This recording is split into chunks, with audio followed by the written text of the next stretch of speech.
So now for this example, it introduces us to conditional probability. I'm just going to write it in right here.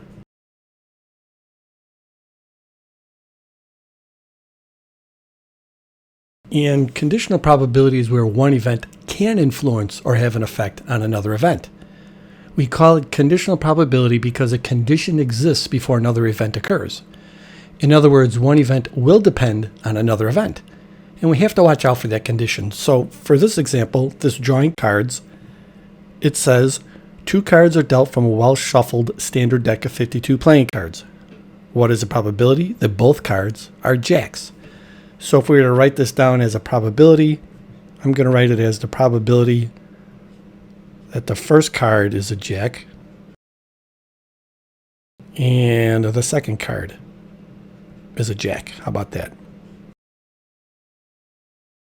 So if we use the multiplication rule for independent events, that winds up being the probability that the first card is a jack, and we times that to the probability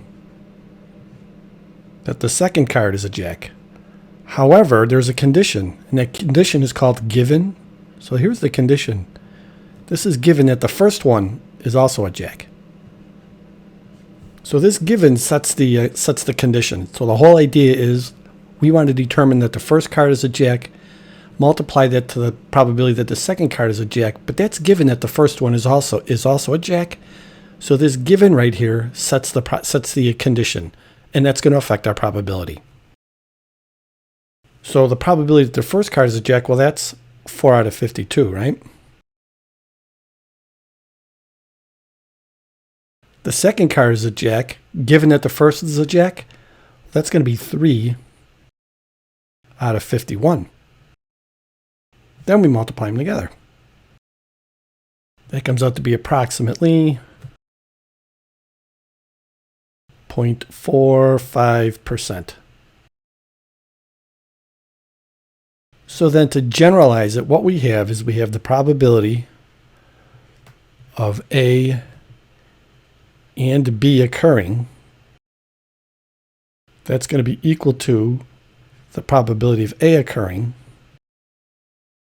times that to the probability of B occurring, given, and we put in this vertical bar, that's not a division bar or anything, that's pronounced as given, that's our condition, given that A has occurred.